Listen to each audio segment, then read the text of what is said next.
My son walked out of the wedding venue, turned to me with a cold voice and said, "Mom, tomorrow we're checking you into a nursing home."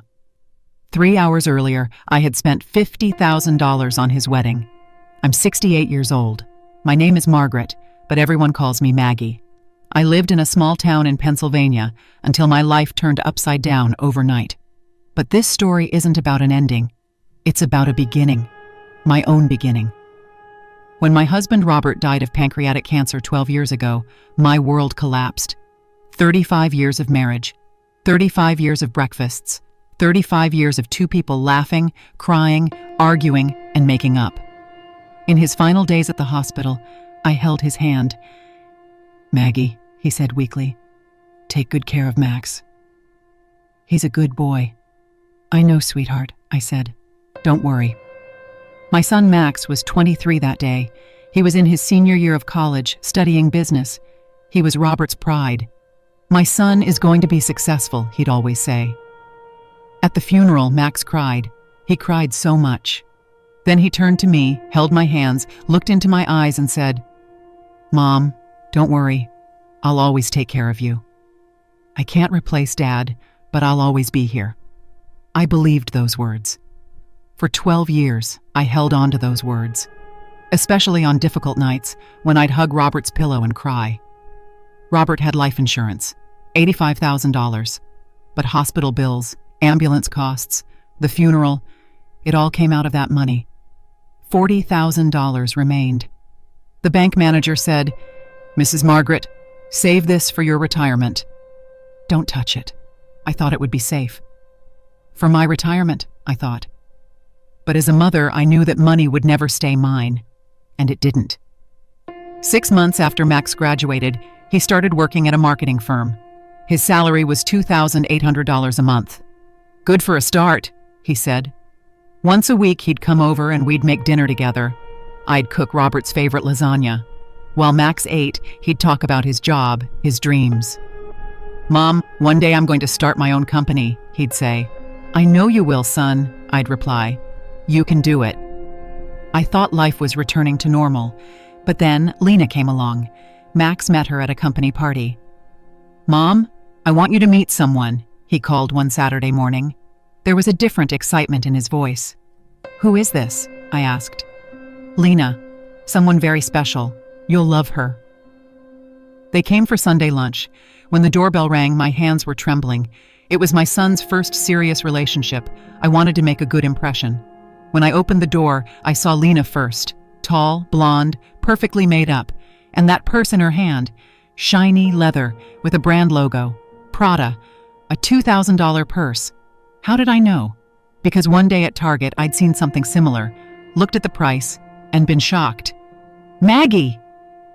"We finally meet," Lena said and kissed me, but the kiss was cold, superficial. "Welcome," I said. "Please come in." While sitting in the living room, Lena was looking everywhere, examining every corner of the house. "This place is so cute," she said, but the tone of her voice said, small, not cute. "Max, did you grow up here?" "Yes," Max said proudly. "Mom always made this a warm home." At the dinner table, Lena constantly talked about the future. "Max and I have plans," she said. "First, we'll move to a nice apartment. Then maybe a house. As Max's career progresses, of course." Every sentence had money in it. Every word held an expectation, a demand. "Max told me you're an amazing mother," Lena said at one point. "You did everything for him. When his father died, you were alone. You're such a strong woman." The words were nice, but her eyes weren't. Her eyes were calculating. "What's the home value in this area?" she suddenly asked. I was surprised. "Pardon?" I said. "I mean, what's the real estate market like around here?" Max told me this is a good investment area. Max became uncomfortable. "Lena, maybe another time," he said, but Lena smiled. "Just curious, honey. After all, maybe one day we'll want to buy a house in this area too." That night when I was alone, there was an uneasiness inside me. I looked at Robert's photograph.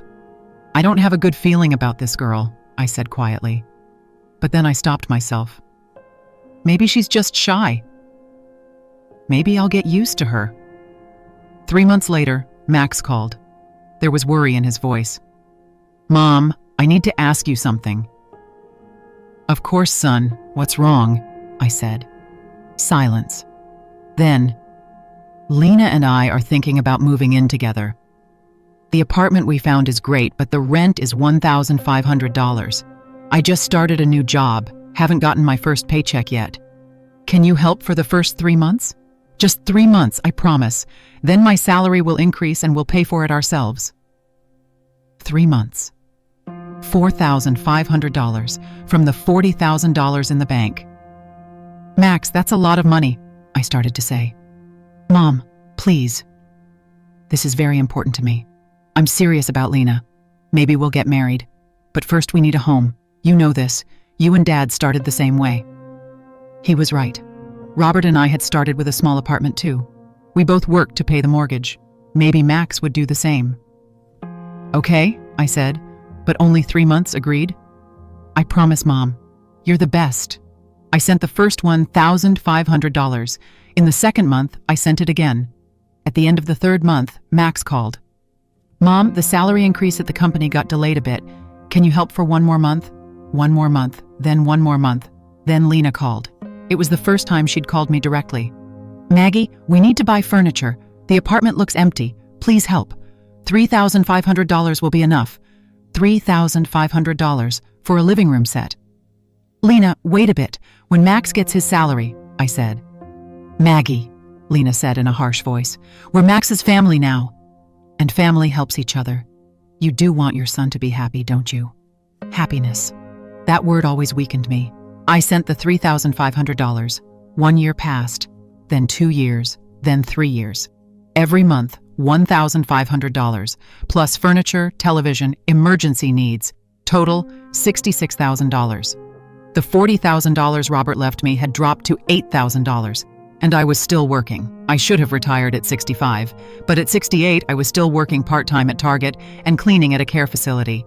My back hurt, my knees hurt, but Max needed it. Then one day Max called. There was something different in his voice, excitement, happiness. "Mom!" I proposed to Lena. She said yes. My heart stopped. Was I happy? Yes, but at the same time, I was afraid. Because marriage meant Lena would be permanent.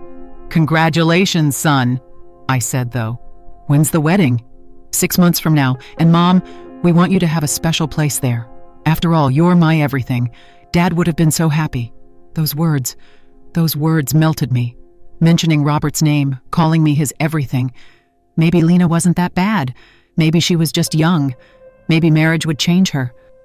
"Of course, son. What can I do?" I said. "Well, Lena's family can't help with the wedding. They have financial difficulties, and we haven't been able to save much yet. Maybe if you could just contribute." Heartbreak, but I suppressed it. "How much?" I said. "Maybe $15,000? For the venue, we'll cover the rest." $15,000, the $8,000 left in my bank, plus $7,000 I'd save from my retirement checks. But this was his wedding. The most important day of his life. "Okay," I said. "But Max, this is the last time. From now on, you need to stand on your own feet." "I promise, Mom. The last time. Everything will change after we're married." Wedding preparations began. Lena invited me to every shopping trip. "Maggie, what do you think of this dress?" The price tag said $5,000. "Isn't that too expensive?" I said. "Maggie, this is the most important day of my life. And you're Max's mother. I want the best for you, the best. But the money from me." Invitations, $800. Flower arrangements, $3,000. Photographer, $2,500. Food menu, $8,000. DJ, $1,500. For everything, Lena would call me. "Maggie, can you contribute?" I spent a total of $50,000. My last savings went. I used my credit cards. Because a mother doesn't give up. A mother gives everything for her child's happiness. Does this story affect you? Have you been in a situation like this? Share in the comments. You're not alone. The wedding day arrived. The venue was magnificent. White roses, candlelight, crystal chandeliers. Lena looked like a princess. Max was handsome and happy. I cried during the ceremony, from both happiness and sadness. How much I wished Robert could have been there. At the reception, Max danced with me. "Mom," he said, "you made it possible for me to be here today. Dad would have been so proud. You're the best. I love you so much." In that moment, everything was worth it. Every penny was worth it. "I love you too, son," I said. The reception ended. It was 11 p.m. I was tired, but happy. I was walking to my car when Max and Lena came from behind. "Mom, wait," Max said. There was a different tone in his voice, coldness. "What's wrong, honey?" I said. Lena took Max's arm and smiled. That calculated fake smile. "Maggie, we need to talk to you. It's important." "On your wedding day?" I said. "Yes," Lena said, "because tomorrow our new life begins. And this is about your future." I felt my stomach turn. "What do you mean?" Max was looking at the ground. Lena continued talking. "Maggie, you're 68 years old now. You're getting old. Last month on the phone you asked the same question twice. You're becoming forgetful, and living alone isn't for you. We also need to start building our own life. We're young, planning to have children. A newlywed couple needs privacy. You understand, don't you?" "No," I said. "I don't understand." "What are you trying to say?" "Tomorrow we're going to look at a nursing home with you," Max finally said. He was still looking at the ground. "I researched facilities. Green Valley Retirement Home. It's very good. $3,500 a month. Your retirement check is $2,100. We'll pay the remaining $1,400. My ears rang. "Nursing home? Max, you're not serious, are you?" "No, Mom. This is the best decision for you. There you'll receive care, make friends. They have activities, meals are prepared. You'll be comfortable." "I am comfortable! I'm comfortable in my own home, the home I've lived in for 35 years. Lena intervened.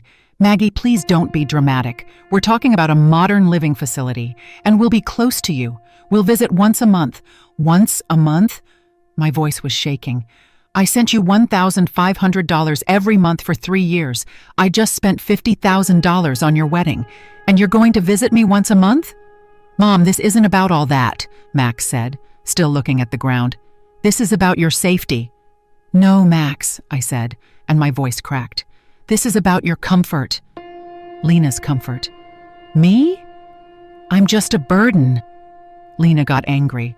"Maggie, this is really disrespectful. We're worried about you and you're blaming us. Maybe you're in the early stages of dementia." That word, dementia. She was calling me crazy. "Be ready tomorrow morning at 9, Max said. "We're going to tour the facility." Then he took Lena's hand, and they left. They left me there, in the parking lot, broken-hearted and alone. That night I went home. I couldn't sleep. I looked around. The house Robert and I shared for 35 years. The walls told stories. Max's school photos, family vacation pictures, Christmases, birthdays, happy moments, and tomorrow I would be taken from here. I took out my calculator. 3 years of rent, $54,000. Furniture, extras, $12,000. Wedding, $50,000. Total, $116,000. $116,000. The only thing Robert left me. I had spent it on my son's future. And what had I gotten in return? A nursing home. I cried all night. But when the sun rose in the morning, I wasn't crying anymore. There was something else inside me. Anger. Pure, clear, cleansing anger. "Enough," I said out loud. "Enough is enough." At 7 a.m., I packed my suitcase, my clothes, documents, some money. Then I went to the kitchen. In the back of the cupboard was a box I hadn't touched in 15 years, my mother's old cake recipes, yellowed pages, handwritten notes, ink stains. When my mother died, she told me, "Maggie, these recipes are worth gold. One day you'll need them." That day had come. 8:45 a.m. The door knocked. Max and Lena. "Mom, are you ready?" Max said. I opened the door, suitcase in my hand. "Yes," I said. But I'm not going to a nursing home. What? Lena went crazy. Where are you going? I don't know, I said, but far from here, far from you. And know this, you're not getting another penny from me, ever. Max laughed. He couldn't believe it. Mom, I can't take you seriously. You're 68 years old. You have no money in the bank. You were working 2 jobs. You quit. Where are you going? What will you do? I looked at him, into his eyes. Watch and see, Max. Watch and see. I took my suitcase and walked. I didn't look back. Because if I had looked back, I would have returned. And returning meant death. What did I have? My $2,100 retirement check. That was it. But that money was mine. I owed no one. I wouldn't answer to anyone. The first week I stayed at a cheap motel on Route 15, neon lit, worn down, $45 a day. Every night I sat and calculated. If I continued like this, the money would run out in a month. I needed a plan. The 4th night, looking out the motel window, I saw an old minivan in the parking lot. White, rusty, but it looked like it worked. A paper was stuck on the window. For sale, $1,200. Call 555-0192. The next morning, I called the owner. An old man came. This van is 15 years old, but the engine is solid, he said. $1,000 and it's yours. I didn't even haggle. I gave him $1,000, took the keys. I cleaned the inside, removed the back seats. From Walmart, I bought a cheap mattress, blanket, a small camping stove. Total $200. Now the van was my home. Small, but mine. No one could throw me out, but I needed to make money. That night in the van, under a small lamp, I looked at my mother's cake recipes. Handwritten. Margaret's chocolate bomb, lemon dream cake, snowflake cake. Under each one, notes. Mr. Johnson's favorite, for Susan's wedding, finished at the church dinner. My mother's voice echoed in my ears. Maggie, you know these recipes. You have gold in your hands. You just need courage. The next morning I went to Walmart. I put basic supplies in the cart. Flour, sugar, cocoa, eggs, butter, vanilla. Total $50. Money left, $850. On the van's small stove, with the ceiling so low, I made my mother's chocolate cake. As I mixed the batter, my tears fell. Mom used to do this, just like this, with love, with patience. After the cake baked, the smell spread everywhere in the car. I cut a piece, I took a bite, my eyes closed. It was just like my mother made, just like home, just like 40 years ago. I cut the cake into 8 equal pieces. I arranged them on a plastic plate. On a piece of cardboard, I wrote, "Homemade cake, $3 per slice." I went to the farmer's market in the town center. It was Saturday morning. It was crowded. I sat in a corner, put the plate in front of me. People passed by. Some looked but didn't buy. An hour passed. I didn't sell anything. I was just about to pack up and leave when an elderly lady stopped. Purple hat, kind face. "Did you make this, dear?" she said. "Yes," I said, from my mother's recipe. "How old are you?" 68. She smiled. "I'm 72, and I'm still trying new things. Can I have a slice?" I gave her a slice. She bit into it with a plastic fork. Her eyes closed. "My God," she said, "this is amazing. This is like my mother used to make. How many do you have?" "Right now, 7, I said. "I'll take them all," she said. "I'll share them with my grandchildren." I had made $21, my first money I earned through my own effort. Before that lady left, she turned around. "Dear, you're talented. These cakes are special. Will you be here next week?" "Yes," I said. "I'll be here." The next Saturday, I made 3 cakes. They all sold in the first 2 hours. The 3rd Saturday, 5 cakes. The 4th Saturday, 8 cakes. People started coming. "You're that cake lady, aren't you?" they'd say. "Margaret's daughter." She was a baker, too. 2 weeks later, I had regular customers. People were leaving orders. "Can you save me 2 cakes for next week? Can you make a cake for my birthday?" I was selling 10 to 15 cakes a day, $60 to $80 daily. But I was still living in the van, because I was saving every penny. I wasn't buying anything for myself, just buying supplies, saving the rest. One Saturday, a 16-year-old girl came. She took out her phone. "Can I film you?" she said. "Why?" I said. "Because," she said, "you're inspiring. You're 68, living in a van, making amazing cakes. People should see this. You'll go viral on social media." "What's social media?" I said. She laughed. "Social media. We share videos. I'm Emma. I go to high school in town. I know you. Everyone talks about you. If you let me, I'd like to share your story." That day, Emma filmed me, making cake in the van, mixing the batter, spreading the frosting. Then I looked at the camera and Emma said, "Tell your story." "I'm Margaret," I said. "I'm 68 years old. 2 months ago, my son wanted to send me to a nursing home after his wedding. After I spent $116,000, I said no.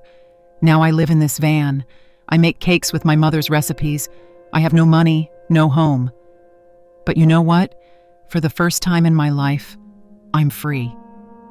For the first time, I'm living for myself. And starting over at 68 is scary, but also amazing." Emma posted the video that night. The next morning, there were 5,000 views. The second day, 50,000. The third day, 2 million. A week later, 10 million. Comments poured in. "You're a hero. This moved me so much I cried. I'm 72 and you gave me hope. Your son should be ashamed." Messages started coming. Order requests. "Margaret, can you send me a cake? Can you ship with paid delivery? 50 orders a day. But how was I going to make 50 cakes in a van?" One day, one of the neighboring business owners came. Sarah, in her 50s, a kind woman. "Maggie, I saw your story on social media. I cried. You're amazing. I have a small shop. It's not being used. If you want, use it. I don't want rent. Just be successful and inspire other women like me." That shop became my first bakery. 30 square meters, a small kitchen, a display case, 2 tables. But it was mine. The first day I sold 20 cakes. The second day, 30. Within a week, I was making 50 cakes a day. Money started flowing. The first month I made $5,000. The second month, $8,000. The third month, $12,000. My followers on social media and YouTube grew. 500,000, then 1 million, then 2 million. People weren't just coming for cake. They were coming to talk to me. "You taught me to say no. My husband was using me. After hearing your story, I left him. I'm 70 and thanks to you I started a yoga class. 6 months later, I opened a big bakery, Maggie's Sweet Revenge. The name was a customer's idea. It was perfect. 200 square meters, 5 employees, 200 cakes daily capacity. 9 months later, my bakery was worth $200,000. Franchise offers came. A publisher wanted me to write a book. A TV show called me Good Morning America. I did an interview on national television, and meanwhile, Max. Lena had plans. Max was going to start a business. "You're going to be successful, honey," she'd say. Max borrowed $30,000 and started a consulting company. It failed in 3 months. He couldn't find clients. The money ran out. Lena's demands didn't stop. She wanted a new car, expensive restaurants, jewelry. Max's credit cards filled up, $40,000 in debt. Then Max's company downsized. Max was fired from his job. Lena went crazy. Emma, the girl who put me on social media, had told me. The town was small. Everyone heard everything. Lena had yelled at Max, "Your mother is becoming a millionaire. We're in poverty. I don't deserve this." Max tried to call me. The first time he called, I didn't answer. Second, third, fifth, he called 15 times. He sent messages. "Mom, I'm sorry. Mom, please. I'm in a tough spot. Mom, I have no money. Help." I read them but didn't respond, because that Max was no longer my son. Lena filed for divorce 11 months later. "You're a failure," she had said. "I want a successful man." The marriage was over. It had lasted 11 months. If you love stories of strong women, don't forget to subscribe to this channel. We share inspiring real stories every week. One Tuesday afternoon, while working at the bakery, the door opened. I turned around. It was Max. He had lost weight. His beard had grown. His clothes were worn. There was something different in his eyes. defeat, shame, regret. "Mom," he said quietly. "What do you want, Max?" I said. My voice was cold. "I want to apologize." His voice was shaking. I did terrible things. I used you. I fell under Lena's influence. I sacrificed you for money. Then I lost everything. My job, my wife, my home, and worst of all, you. You were the most valuable thing, and I didn't realize it." His eyes filled. "Every day I watch your social media videos. I see how you inspire people, and I'm ashamed because you're my mother, and I wanted to send you to a nursing home. While you were living in a van at 68, I was comfortable. I forgot. I don't even have the right to apologize anymore, but I'm so sorry." I looked at him. Something stirred inside me. Maternal instinct. But then I remembered myself sleeping in that cold van at 68. Those terrible nights. That loneliness. "Max," I said, "I've heard your apology. But whether I accept it or not is up to me. And right now, I'm not ready. Maybe one day, maybe never. But not today. Because some wounds don't heal, Max. You didn't just take my money. You took my dignity, my worth, and now you can't give it back." "I understand," he said. He turned to leave. Then he stopped. "Mom, I just want you to know. You're incredible. You're inspiring the whole world. Me too. And I regret it every day. Every day." He left. I continued spreading my frosting. But this time I noticed my hands were trembling, because no matter what, he was still my son. Today, I'm 70 years old. I have 3 bakeries in Pennsylvania, Ohio, and New York, 2.5 million followers on YouTube, 1.8 million on Instagram. My book came out. It's Never Too Late, starting over at 68. It became an Amazon bestseller. I have my own home, small but warm. I grow roses in the garden.